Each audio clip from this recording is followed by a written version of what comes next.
pasca tragedi kemarin, kira-kira bagaimana Badan Nasional Penanggulangan Terorisme menyikapi insiden ini dan siapa yang benar-benar bertanggung jawab atas insiden ini dan bagaimana kira-kira kepolisian mengantisipasi agar insiden seperti ini tidak lagi terjadi. Kita akan bicara bersama dengan Brigjen Pol Agus Rianto, Karopenmas Polri, dan juga Pak Wawan Purwanto, tim ahli BNPT dan juga pengamat teroris. Selamat pagi. Selamat pagi, Mbak. Assalamualaikum.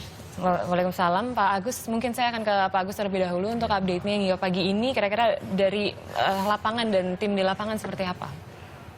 Ya, mungkin sebelum saya jawab pertanyaannya, Mbak, ya, pertama-tama kita ingin menyampaikan turut berduka cita dan bela sungkawa yang sedalam-dalamnya atas meninggalnya beberapa orang akibat peristiwa yang peristiwa yang tidak bisa kita katakan bahwa itu perilaku yang bagus gitu kan. Kalau kita katakan biadab juga bisa.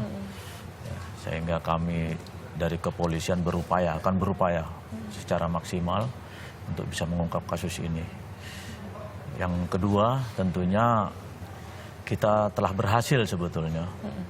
Aparat dan masyarakat Indonesia berhasil menggagalkan sebetulnya rencana mereka. Kenapa kita katakan berhasil? Karena ledakan beberapa kali terjadi di satu tempat. Nah, tentunya mungkin nanti Pak Wawan bisa lebih detail lagi. Seandainya itu meledak masing-masing di satu tempat ya Pak Wawan ya, mungkin kita tidak tahu apa yang akan terjadi. Tapi kembali lagi Allah Subhanahu wa taala, Tuhan yang Maha Kuasa telah memberikan petunjuk kepada bangsa Indonesia bahwa mereka harus meledak di situ. Ya, walaupun tetap ada korban, ya, baik dari masyarakat maupun anggota Polri. Dalam hal ini walaupun kita luka-luka. Nah, kemudian ya Mbak, ya memang sampai dengan saat ini masih kita lakukan proses penyelidikan terhadap mereka-mereka yang diduga terlibat. Informasi yang terakhir memang yang saya dapat, korban meninggal dunia masih 7, hanya yang untuk yang luka baik ringan maupun berat ada 24. Ada sebagian diantaranya sudah diperbolehkan kembali oleh dokter. Termasuk diantaranya ada 6 yang luka itu anggota Polri. Anggota Polri. Jadi 7 tewas, 5 pelaku dan 2 warga sipil. Ya, warga sipil, 1 diantaranya warga negara asing. Adakah dari pelaku yang melarikan diri, Pak Agus?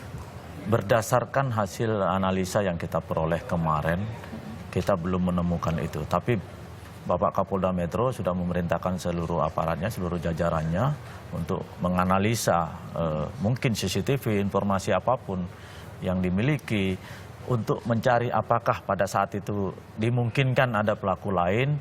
Nah, ini kan kita terus melakukan pendalaman karena yang melakukan aksi memang mereka semuanya yang 5 itu yang kita duga yang akhirnya meninggal dunia semua. Bagaimana menyikapi kelompok ISIS ini kalau dari kepolisian? Ya, tentunya kita bekerja sama dengan komponen bangsa ini, seluruh komponen bangsa ini untuk sama-sama mencegah. Tadi disampaikan oleh Pak Wawan, bagaimana kelompok itu bekerja, bagaimana kelompok itu mempersiapkan diri. Ini langkah kita harusnya kita berusaha mencegah. Orang kalau punya niat apapun, kalau kita bisa mencegah, itu insya Allah bisa, ya paling tidak tadi yang disampaikan beliau.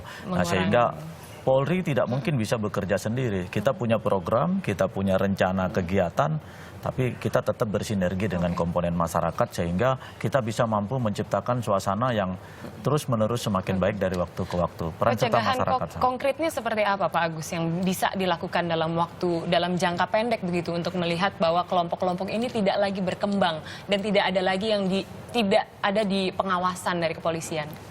Kita punya data, kita punya sumber informasi yang kita miliki untuk kita lakukan analisa, tapi tentunya bagaimanapun kita kan tidak tahu, Mbak.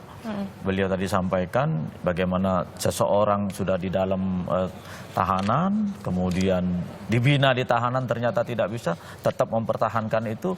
Nah, kita kan perlu peran serta masyarakat, ya, meningkatkan peran intelijen kita, intelijen yang lain juga, Babin Kamtipmas, untuk terus bersosialisasi dengan masyarakat, meningkatkan daya tahan daya cegah dari masyarakat ini yang perlu kita harus terus tingkatkan. Oke, masyarakat juga harus waspada begitu kalau misalnya mudah-mudahan ada. hal ini yang terakhir ya, kejadian yang terakhir lah. Amin. Tapi mungkin terakhir dari Pak Wawan melihat kelompok ISIS ini sebenarnya bagaimana cara penanganan yang tepat untuk meredus atau deradikalisasi yang tepat untuk para kelompok ISIS yang memang saat ini kita tahu kalau dari data yang saya temukan ada 700 WNI yang bergabung di ISIS di sananya dan sudah ada beberapa yang juga kembali. Bagaimana caranya agar kejadian seperti ini tidak lagi terjadi dan tidak berkembang gitu di Indonesia?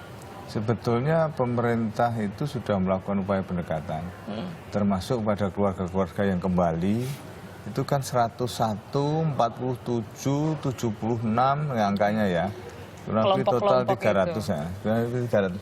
Itu yang kebanyakan wanita dan anak-anak, ya kita ditanya-tanya ya secara inilah formal dari investigasi ringan. Tapi yang mereka yang terlibat di kombatan dalam pertempuran memang ada juga yang ditahan, diamankan lah ya, seperti itu. Ada juga yang ditanya-tanya dia di mana, di sana ada yang bagian mengobati orang ya, kan banyak pertempuran kan ada, udah ada yang logistik, ada yang fight di depan, lalu ada yang front, anak-anak muda umur 19-20 malah di depan, banyak diantara yang mati.